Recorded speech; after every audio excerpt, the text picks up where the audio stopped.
What's up, guys? Brandon here with Hunters Hall. I am going to show you today how I go through my Western big game hunting strategy, how I get tags, how I plan for the different hunts in different states throughout the year, what data I use, and what tools I use to make those decisions. So wanted to run through it real quick, give you an idea so that you could do your first Western hunt, or if you're just looking to move out of state, you can do that as well.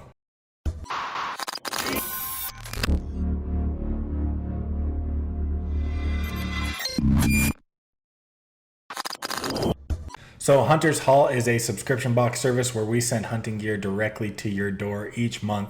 We offer waterfowl, western big game, and whitetail boxes, and we've got budget-friendly boxes all the way down at $44 a month, all the way up to our new premier box that is $300 a quarter. If you're interested in Hunters Hall, head to huntershall.com and subscribe to get boxes sent to your door right away. Okay, heading into the strategy for planning a western big game hunt. There are a couple questions you need to ask yourself. Number one is, what species do you want to hunt? This is a super important question to ask because it's going to determine what kind of tag you're able to get and what state you can hunt in. There are states where if you want to deer hunt, it's going to take you a couple years to accrue some points in order to do that hunt. And there's some states that you can go this year and pick up an over-the-counter tag. Same with elk, and then also to a lesser extent antelope. So that is an important question to ask, is what species do you want to hunt? So question number two you have to ask yourself is, what weapon do you want to use on your hunt? This is going to determine a lot of what tags are available for you. It's a lot harder to draw a rifle tag in most states than it is if you were okay going archery hunting or muzzleloader hunting. So if you are willing to go use a bow or a muzzleloader, you're going to very much open up the chances of drawing a tag or what kind of tag you're able to get. There are a lot more opportunities as you go down into archery and muzzleloader as opposed to rifle. So that is the second question you need to ask, is are you willing to use those primitive weapons? Because if you are, you can get into some pretty good hunts in a very short amount of time. So now that we've asked ourselves the question of what species we want to hunt and what weapon we're willing to use, we can start digging into the different states that have options in those specific categories. So we're going to start with deer. If you are looking to deer hunt this year and you want this year, there are a few options for getting a deer tag right now without having to enter a draw, and those are over-the-counter options. The over-the-counter options for deer are pretty limited. You have Idaho and you have Arizona, where you can get mule deer tags over the counter and be able to go hunt without entering a draw. The catch with Idaho is that their over-the-counter non-resident tags go on sale in December of the year prior to the hunting season. So you have to be very aware of your plans early on if you're going to hunt Idaho. And it is kind of a luck of the draw. You get into a queue with a bunch of people on December 10th, I believe, or December 1st, one of those days, and it puts you in a queue, and wherever you're at in line, you get in and you get to choose what tag you want once you get in. And sometimes if you are further down the line, it is going to be slim pickings by the time you get in there. So be aware of that. If you want to hunt Idaho, you have to jump in December and start planning that. Arizona, you can just buy a tag. You can buy an over-the-counter mule deer tag or a Coues deer tag for archery, and go hunt in Arizona.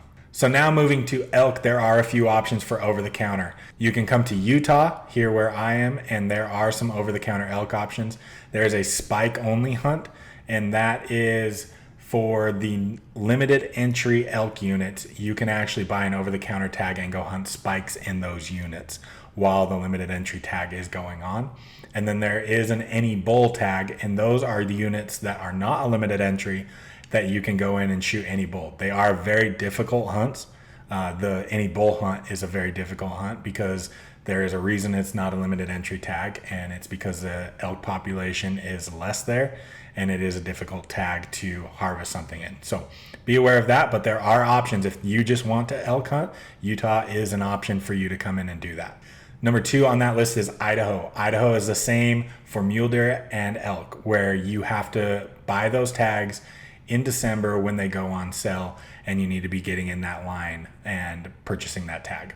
And then probably the best over-the-counter option for elk is Colorado. They have both archery and rifle over-the-counter tags for elk. The archery tag is an early season tag, but there are a bunch of units that you can go into Colorado and pick up an over-the-counter tag and go hunt elk in Colorado without having to put in for a draw. The rifle tags are later on. They're usually from November 1st, the first couple of weeks. There's a second and a third rifle season in Colorado, and you can pick up over-the-counter tags for certain units there as well. So Colorado is a good option if you want to go hunt elk and you just want an over-the-counter tag. Okay, now that we're past the over-the-counter section of this, there are a lot of states that you can draw a tag in with 0 points. Points are accrued as you don't draw a tag each year. So in most of these states, if you put in for a deer tag and you don't draw that tag, they give you 1 bonus point, and that gives you a leg up on the drawing the further you go along and the more points you accrue. There are a lot of tags you can draw without any points, and you can pretty much treat it as an over-the-counter that you can draw with 0 points almost every single year. And a couple of those options, so for deer in Utah, we do have general tags. They are a draw tag, but there are some areas that you can draw those with 0 points. Mostly archery. It's going to be difficult to draw a rifle tag in Utah as a non-resident, but there are archery tags for deer in certain units that you can draw with 0 points. So that is something to be aware of, and it is an option if you want to come deer hunting in Utah. The second is Colorado. Colorado has all sorts of seasons for deer. They have an early archery, they have a muzzleloader, and then they have 3 or 4 rifle seasons in each of the units. And as you get further into those rifle seasons, they become harder to draw because you get close into that rut, and those 4th season rifle tags are right in the heart of the rut, and they are harder to draw. But if you're willing to go earlier in October in those second seasons, or even archery, there are a lot of deer tags you can draw with 0 points in Colorado, and Colorado is a big buck factory. So they are good tags. Just depending on the time of year that you're there, it could be more difficult than others, but they are good tags still, and they are a good option if you just want to go deer hunting this year. Okay, Wyoming also has a draw for all their deer tags, but they do have quite a few that you can get with 0 points as well. Not as great of units or areas to hunt deer, but it is deer hunting. And if you want to hunt mule deer, Wyoming is an option where you have to put in for the draw, and you can draw one with 0 points.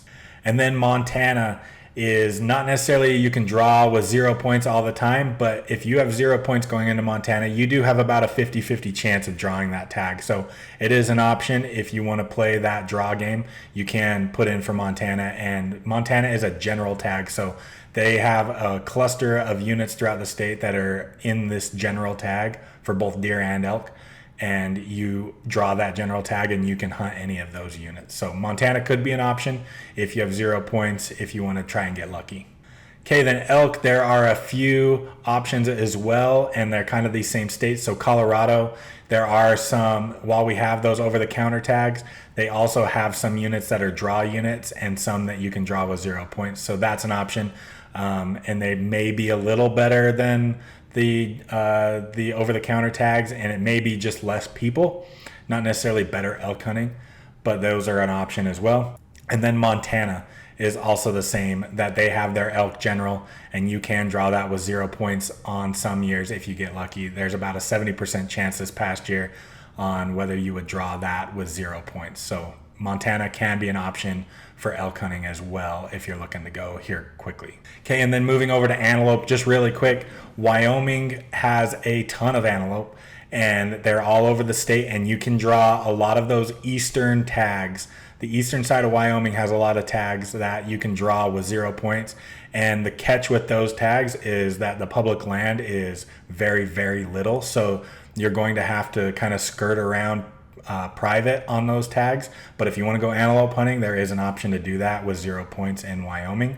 And then Montana also has antelope. They have a couple tags. They have a 900 series tag, which is an archery tag, and it lets you hunt most of the state.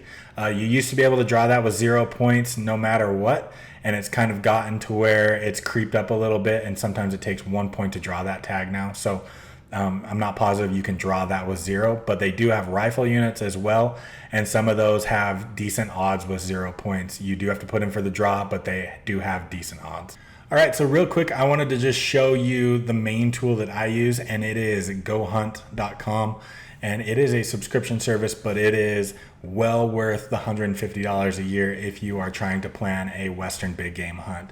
It has all the information that they've accrued from the different states, and it gives you draw odds. It has unit breakdowns, everything like that. So as you go into planning your Western hunt, I would seriously look at GoHunt.com. So really quick to show you how this works. At GoHunt, you can get into this filtering 2.0. So let's say that we have broken down those first few questions. So we have picked our species.